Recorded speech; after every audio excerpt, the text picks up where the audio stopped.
예, 9주차 두 번째입니다. 지난주까지 이제 서비스의 전체 품질에 대해서 뭐, 그러니까 성과나 뭐, 과정, 어떤 환경, 품질, 그 다음에 서브콜이 뭐다. 그렇게 설명을 드렸습니다. 오늘은 이제 품질을 마무리하고, 그다음에 수요 공급, 서비스가 이제 공급 과잉, 요새 공급 과잉 시대가 좀 되었죠. PC방이 공급 과잉되다가 좀 줄었고, 그렇죠? 지금 스마트폰 시장도 공급 과잉으로 들어가서 전 세계가 좀 스마트폰 서비스에 대해서 새로운 걸 개발을 하려고 지금 노력들을 많이 하고 있는 상황입니다. 서비스 품질은 뭐냐? 사람들이 주관적으로 느끼는 서비스에 느끼는 감각이다. 감각이다 이렇게 말씀을 드렸습니다. 그거의 이제 핵심적인 게 서브 콜, 서비스 퀄리티. 서비스 퀄리티를 영어로 서브하고 콜. 미국 사람들이 그런 거 되게 좋아합니다. 세 가지 형태로 된 것도 좋아하고 이렇게 용어 두 개를 합친 것도 되게 좋아하죠. 페라수라만 같은 사람들 교수님들이 만든 거. 그거를 이제 이건 전통적인 건데 그거를 인터넷에 이 마케팅에 적용을 해가지고 쓰는 경우도 있습니다. 이게 이제 기본적인 어떤 오프라인과 전 세계적인 어떤 서비스에 대한 평가죠. 그렇고 이제 이 서브콜은 온라인 서비스에 대해서만 하는 거죠. 온라인 서비스는 오프라인과 다르죠. 온라인은 기본적으로 이제 주로 서비스죠. 온라인에서 뭐 제품 자체를 다운받을 수는 없고 온라인이라는 게 전부 서비스죠. 거의 다 인터넷을 하고 방송과 보고 게임을 하고 그 온라인 서비스는 조금 다른 측면이 있죠. 거기서는 지금 말씀드린 대로 이런 식으로 아까 여기 전반적인 오버올 퀄리티에서 쓸 때 쓰는 거 요거 5가지 유용성, 신뢰, 요구 중대, 확신, 배려, 엠퍼시 요거 5개하고는 좀 다른 형태로서 여기 지금 나와 있죠. 어떤 정보, 인터넷에서 정보 문제, 거래를 어떻게 할 거냐. 그다음 디자인, 사이트의 디자인, 그다음 의사소통, 그다음에 안전. 그러니까 요게 저 홈페이지 상에서 그거를 이제 이 서브코드라고 하죠. 여기 기본적으로 다르죠. 뭐 정보가 이제 사이트라는 것이 기본적으로 정보와 재미를 줘야 됩니다. 정보가 아주 풍부하면서 많은 걸 주고 그다음에 재미도 있고 그다음에 이 거래 과정 거기에 뭐 그래서 주문을 들어가고 응답하고 돈 결제를 하고 디자인에게 전체 외형적이고 요새 이제 과거에는 HTML이 기본적으로 나올 때는 우리나라 사람이 만든 나모나 아니면 뭐 외국계 이제 어도비인가 드림위버 쪽으로 많이 썼는데 요새는 저기 워드프레스를 쓰고 뭐 물론 자바로 그냥 직접 짜는 경우도 있습니다. 근데 디자인을 HTML로 하고 그다음에 거기다 자바스크립트 같은 걸로 자바하고 자바스크립트는 다른 건데 자바는 딱딱한 언어고 자바스크립트는 물렁물렁하죠. 그다음에 HTML에다 자바스크립트 하고 그다음에 CSS 캐스케이딩 스타일 시트 그걸 붙이면 색깔이 나오고 이럽니다. 그래서 그렇게 하면 이제 포토샵 이런 게 필요 없이 그렇게 해서 디자인을 하게 되죠. 그다음 의사소통 이용자나 거기서 뭐 다양하게 그래서 의사소통을 하고 그다음에 안전한 시스템이 보안이 잘 돼야 되고 그런 겁니다. 여기까지가 이제 서비스 전반적인 이제 품질에 대해서 말씀을 드렸습니다. 그건 됐고 그겁니다. 이제 남은 게 이제 12장과 13장인데요. 12장은 수요 공급. 우리 수요 공급은 경제학에서 많이 나오죠. 경제학에서 많이 나오고 그다음에 그걸 가져다가 경영학에서도 수요 공급을 많이 따지죠. 제일 많이 따진 데가 어디입니까? 생산과 마케팅이죠. 생산을 해서 마케팅, 경영학이라는 게 기본적으로 생산과 마케팅이 연결돼 있죠. 생산을 해가지고 마케팅을 하는 거고, 그렇죠? 그래서 생산을 할 때 공급이 과잉이냐, 뭐 부족이냐 이렇게 되고, 그다음에 어떤 마케팅의 수요가 적절한가 많은가, 뭐 이렇게 돼요. 그렇죠? 제품을 할 때는 이제 원재료를 가져다가 가공을 해야 되기 때문에 이 제품 생산에 노력을 많이 들기 때문에 그래서 아주 공급량을 조절을 합니다. 근데 서비스의 경우는 한번 만들어 놓으면 그냥 뭐 쉽기 때문에 뭐 컨텐츠나 어떤 인비저블 어떤 되는 거 책도 그러고 책을 가지고 뭐 드라마나 뭐죠? 그다음에 뭐 이런 것들은 이제 인간보다는 기계적으로 하면 되니까 이제 수요 공급을 많이 늘리죠. 그래서 그런 것들에 대한 내용입니다. 그래서 이거를 어느 정도 하고 그다음에 이제 10주차에는 어떤 디맨드 서플라이 매니지먼트를 이제 끝내고 그다음에 이제 고객 관계 관리란 관계 마케팅 기반에서 서비스를 필요로 하는 사람들을 장기적으로 우리 고객화하려는 것입니다. 그렇죠? 쉽게 얘기하면 여러분이 헬스 센터나 학원 갔을 때 적립금 카드를 가지고 있고 그걸 내면 적립금을 줍니다. 따라서 여러분은 그 헬스나 어디 뭐 커피숍이나 아니면 학원을 계속 가려고 하겠죠. 그런 얘기입니다. 그걸 하려는 것이 이제 고객 관계 관리고, 그걸 하는 데이터베이스 관리, 데이터 마이닝, 고객을 분석하는 툴, 뭐 이런 것들이 이제 고객 관계 관리입니다. 서비스가 갖고 있는 문제점 중에 기본적인 게, 서비스의 기본적인 특성이 네 가지죠. 뭐 유형, 눈이 안 보이고 돼. 그래서 재고 불능, 이게 저장 불능. 그 중에 하나가 이제 재고가 없고 만들어 놓을 수가 없다는 얘기죠. 서비스는 만들어 놓을 수가 없고 그때 필요로 할 때 만들어야 된다. 그다음에 공급 능력은 정해져 있음.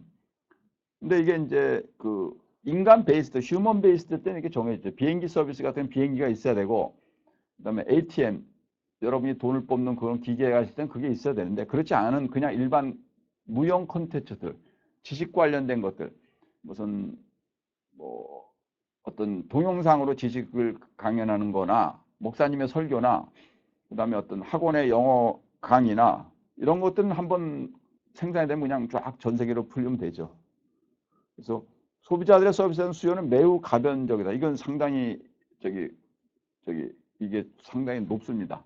회계문서점이 기울기가 높아서 소비자들의 서비스 수요가 확 왔다가 갑니다. 지금은 동양에서 특히 중국과 뭐 필리핀, 대만 이런 데서 뭐 일본에서 한류, 한국의 어떤 민속 문화를 통한 드라마나 어떤 뮤지컬이나 뭐 노래나 이런 것들이 이제 한류의 붐을 타고 있는데 이게 언제 변할지 모릅니다. 그래서 중국 사람들이 한류를 하는 회사들을 투자를 해서 자기가 대주주가 됐고, 중국이 가져가서 이제 바꾸면 중국 전통 문화랑 하게 되면 한류가 아니고 중류라는 게 또 될 수도 있죠. 서비스에 대해서 사람들이 상당히 변화가 쉽습니다. 변화가 쉽고 인기라는 거는 상당히 가변적입니다. 수요와 공급. 그 수요량이 있을 때는 이제 과잉으로 쭉 하다가 일정 수요량이 떨어지면 그게 이제 계절별 수요가 제일 많죠. 계절별 수요. 계절에 뭐 그렇죠? 우리 스케이트는 언제 탑니까? 겨울에 타고. 수영은 언제입니까? 주로 여름에 하죠. 야외에서. 아웃도어 스포츠로는 스케이트와 수영이 아주 겨울과 여름에 아주 대표적인 것들이요. 수요 공급이 확 변하죠. 그렇죠? 수영장일 경우에 수영장이 커요. 그랬을 경우에 수영장에 거기를 그냥 수영장 크면 거기를 이제 물을 올려가지고 스케이트장으로 바꾸는 경우가 있습니다. 그런 것이 이제 수요 공급의 계절 변화를 어떤 시즈널 플럭츄에이션을 줄이기 위한 거죠. 과잉 수요가 되면 이제 과잉은 사람들이 많이 원하는 거. 영화관에 막 달려요. 과잉 수요가 되면 가격을 어떻게 합니까? 올리죠. 가격이 올리죠. 수요가 아주 적정 공급량 초과해. 뭐 페이스북에다가 뭘 했더니 뭐 엄청나게 막 들어왔다. 막 사람들이. 그러면 페이스북에다 광고가 되게 올라가고, 요새 뭐 네이버나 다음에서도 그 광고 단가가 상당히 클릭 수에 해당해서 상당히 비싸다. 클릭을 하면 얼마 돈을 많이 달라고 한다. 비싸다. 이런 얘기들도 있습니다. 수요와 공급이 적정선에서 균형이 돼야죠. 그래서 과잉 공급이 되면은 이거는 문제가 되는 거죠.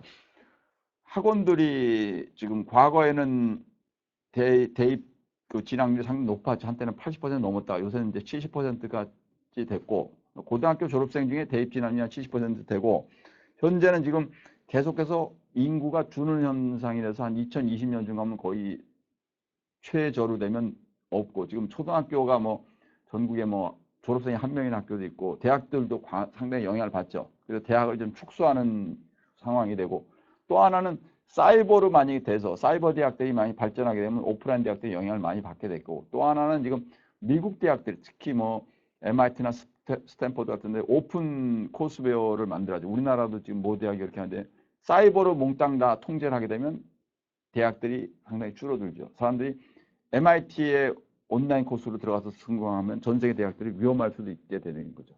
그러면 기존에 있는 대학들의 공급량이 너무 많았다.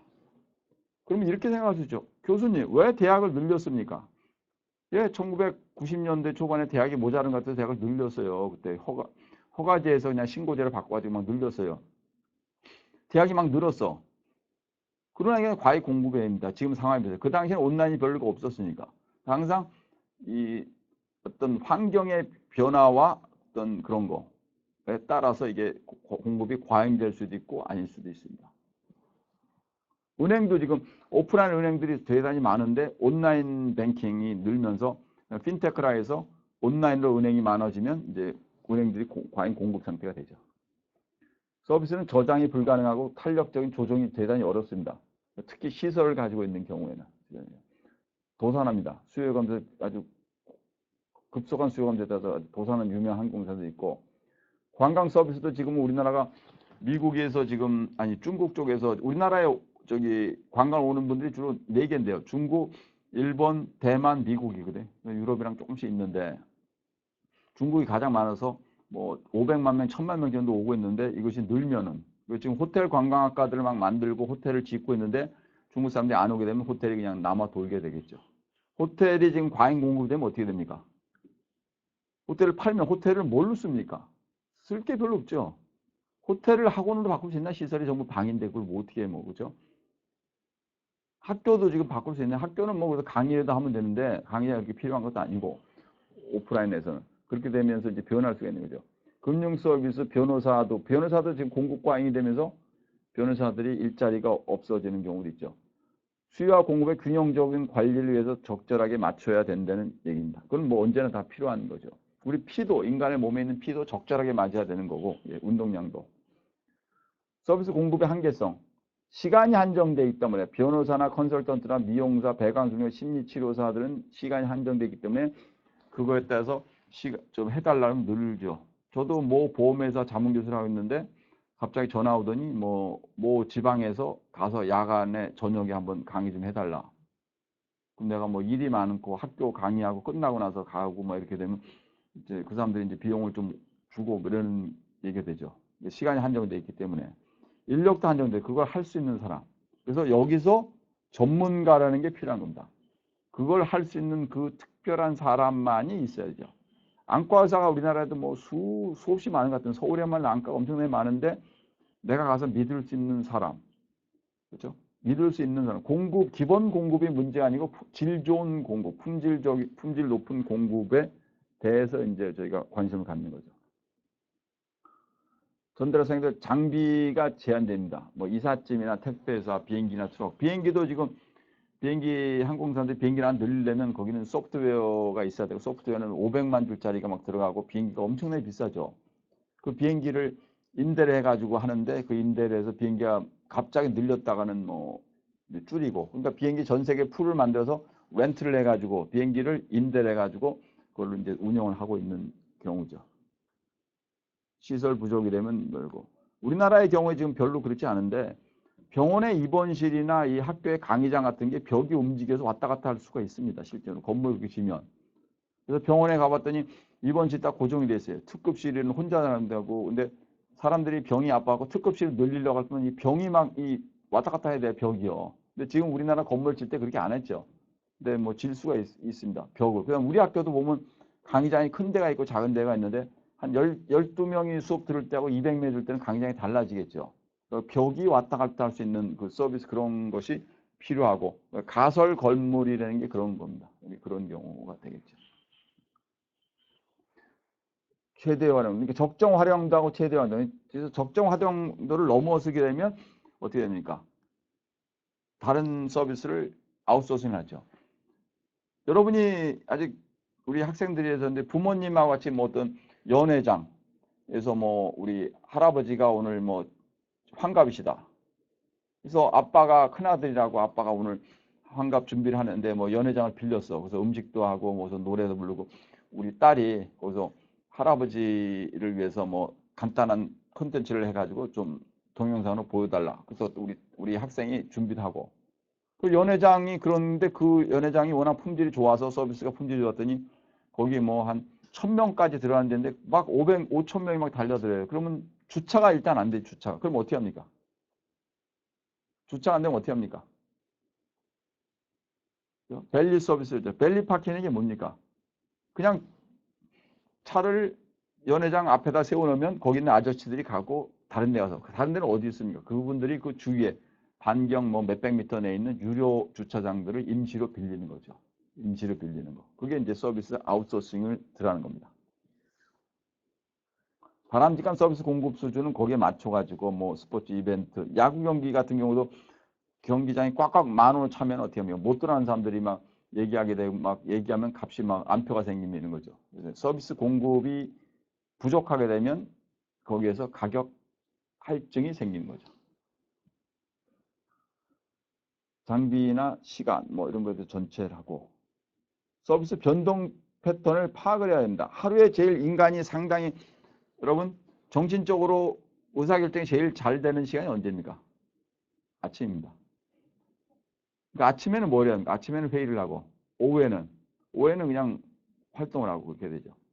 공부도 여러분이 맨 처음에 한 3시간은 뭐 상당히 잘 되는데 나중에 오후에 가면 막 졸리고 그러죠. 그러니까 그 인체 리듬 패턴. 그다음에 주중과 주말. 그리고 큰 이벤트가 있을 때는 막 사람들 들떠가 잘 안 되죠. 그래서 이제 금토일은 좀 쉬고 그런 얘기죠. 날씨 뭐 그다음 리조트나 테마파크, 심팍이라 하죠. 심팍의 경우 미국의 경우는 이제 심팍을 어떻게 개발을 하냐면 우리나라는 이제 테마파크가 잘 안 되고 지금 강원도에 좀 있고 제주도나 조금 그러고 있는데 미국은 각 지자체가 이제 지방자치 다시 말해서 주정부가 땅을 내놓고 그다음에 심팍 테마파크를 개발하는 업체들이 들어와서 뭘 기획을 하고 개발을 하고 그다음에 거기에 이제 다른 업체들이 들어서 거기서 운영을 하게 됩니다. 쉽게 얘기하면 우리나라 강원도에서 땅을 뭐 수백만 평을 내놓으면 거기다 테마파크를 만드는데 뭐 약간 쇼핑도 가면 백화점들이 한두 개가 들어오고 뭐 영화관도 들어오고 뭐 쇼를 하는 것도 들어오고 그래서 그 업체들이 들어와서 그걸 개발을 해가지고 이제 공동으로 만드는 거. 그렇게 해서 이제 공급을 하는 거죠. 요건 이제 뭐 골프장이라는 게 이제 상황에 따라서 이제 18홀 보통 골프라는 게 18홀인데 18홀이면 한 4, 5시간 걸리거든요. 한 4시간, 5시간.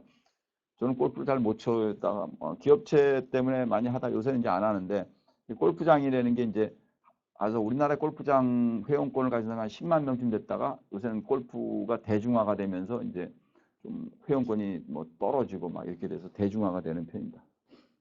수요 조정은 이제 성수기에는 수요를 감소하죠. 그러니까 어떻게 합니까? 성수기에 사는 것보다 비수기에 살면 값을 어떻게 합니까? 깎아주죠. 그게 뭡니까? 호텔이죠. 그렇죠? 비행기도 그러고. 제가 가족들하고 제주도 간다 그러면 주중에는 깎아주고 주말에는 좀 올라가고 그렇겠죠. 성수기, 비수기의 가격 차별화를 하는 거죠. 영업시간과 장소를 조정하죠. 영업시간도 뭐 이제 특별하게 그래서 그 모 백화점들이 VIP 마케팅을 할 때 서비스다 올 때는 보통 어떻게 하냐면 보통 때는 그냥 하고 아주 특별한 손님이 한 명이나 두 명이 온다 그러면 어떻게 하냐면 8시 반쯤 저녁 8시 반에 문을 다 닫으면 근데 종업원들은 퇴근을 안 해. 전부 다 있어요. 한 9시쯤에 VIP 몇 명이 와서 쭉 백화점 쇼핑을 하고 물건 가져가고 돈을 내고 그 대신 뭐 그때 그들이 내는 단위는 이제 억 단위가 되겠죠. 장소는 여러 가지 뭐 그래서 은행 지점이라는 게 여러 가지에 이제 되는 경우죠. 여러 가지 뭐 렌탈. 우리나라가 특히 렌탈이 잘 안 되는 편인데 지금 정수기 렌탈만 좀 되고 있죠. 자동차 렌탈도 잘 안 되고 우리나라 국토가 작아가지고 미국은 국토 넓기 때문에 저기 비행장에 가서 이렇게 하고 그러는데 저는 제주도 갈 때 제주도 비행장에서 내려서 자동차를 빌려서 렌탈해서 타고 다니다가 이제 반납을 하는 경우가 있습니다. 스키 렌탈하고 뭐 그런 이죠. 근데 우리는 렌탈이 잘 안 되는 편인데 뭐 스키 조금 되고 스케이트 그다음에 뭐 정수기 정도. 근데 외국 같은 경우는 렌탈이 워낙 활성화됩니다. 고객의 우선순위는 어떻게 됩니까? 그러니까 적립금을 많이 내서 거기에 오는 사람들. 성수기 전에 가격을 전액 부과해서 뭐냐 미리 사면 그러니까 내년 여름에 공연할 거를 지금 미리 사면 아주 싸게 사는 거죠. 그 디마케팅이라는 게 이제 자르는 겁니다. D라는 게 이제 잘라버리는 거예요. 너무 많이 오게 되면 가격을 올려가지고 못 오게 하는 거죠. 비수기에는 수요를 증대를 해서 그러니까 카센터에서 오일 교환할 때 조금 리마인드 스티커를 붙여주거나 이제 리마인드 문자를 보냅니다. 저한테도 그렇게 오는데 보통 한 4, 5 오일을 갈고 나서 4, 5달 지나면 문자 옵니다. 가격을 차등화하고 그다음에 서비스 시설을 차등화도 하죠. 서비스 시설도 아주 VIP하고 대중 애플런트랑 이제 다르게 하고 그다음에 가격도 차별화를 합니다. 가격 할인 전략의 문제. 근데 가격 할인은 아주 중요한 문제가요. 한번 가격 할인을 내리면 그다음에 가격을 올리는 것이 쉽습니까? 어렵습니까? 대답해 보십시오. 가격을 내렸다. 다음에 가격을 올리는 것이 쉽습니까? 어렵습니까? 요거에 대한 생각을 해보시고 다음 시간에 제가 잠깐 말씀드리겠습니다. 예, 감사합니다.